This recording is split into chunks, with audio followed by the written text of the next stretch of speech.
সাবেক প্রধানমন্ত্রী শেখ হাসিনা এবং তার পরিবারের বিরুদ্ধে দুর্নীতি দমন কমিশন দুদকের দায়েরকৃত প্লট দুর্নীতি ৩ মামলায় আদালত রায় ঘোষণা করেছেন। ঢাকার বিশেষ জজ ৫ আদালতের বিচারক মোহাম্মদ আবদুল্লাহ আল মামুন বেলা ১১টা ২৩ মিনিটে ৩টি মামলায় পৃথকভাবে রায় ঘোষণা করেন। এই রায়ে ক্ষমতার অপব্যবহার ও জালিয়াতির জন্য শেখ হাসিনাকে প্রতিটি মামলায় ৭ বছর করে মোট ২১ বছরের কারাদণ্ড দিয়েছে আদালত। টানা তৃতীয়বার অর্জন করেছে দেশের সেরা সুপার ব্র্যান্ড স্বীকৃতি বসুন্ধরা টিস্যু।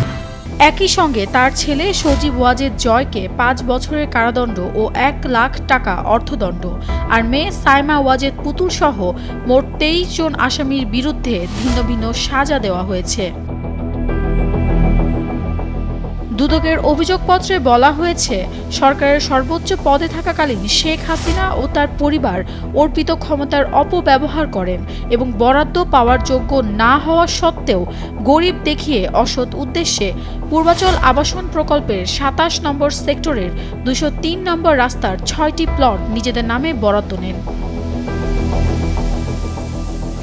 জয়ের বিরুদ্ধে অভিযোগ, তার নামে আবাসন সুবিধা থাকা সত্ত্বেও তা গোপন করে মাকে অবৈধভাবে প্রভাবিত করে ১০ কাঠা প্লট বরাদ্দ নিয়ে সরকারি জমি আত্মসাৎ করেছেন। পুতুলের বিরুদ্ধে অভিযোগ, রাজুকে কোনো আনুষ্ঠানিক আবেদন ছাড়াই মায়ের কাছে আবদার করে তিনি প্লট বরাদ্দ নেন। এছাড়াও দুদকের তদন্তে আরও উঠে এসেছে, সাবেক প্রধানমন্ত্রীর একান্ত সচিব আসামি মোহাম্মদ সালাউদ্দিন নিজে ও অপরকে শাস্তি থেকে বাঁচাতে প্রধান উপদেষ্টার কার্যালয়ের একটি গুরুত্বপূর্ণ নথি বিনষ্ট বা গায়েব করেছেন।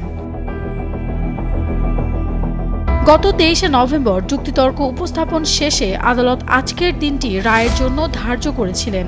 রাষ্ট্রপক্ষ আসামিদের সর্বোচ্চ শাস্তি অর্থাৎ যাবজ্জীবন কারাদণ্ড চেয়েছিলেন, তবে শেখ হাসিনা সহ পরিবারের সদস্যরা পলাতক থাকায় তাদের পক্ষে কোনো আইনজীবী আদালতে উপস্থিত ছিলেন না। Nafisa Tasnim Ridhika, Daily Sun.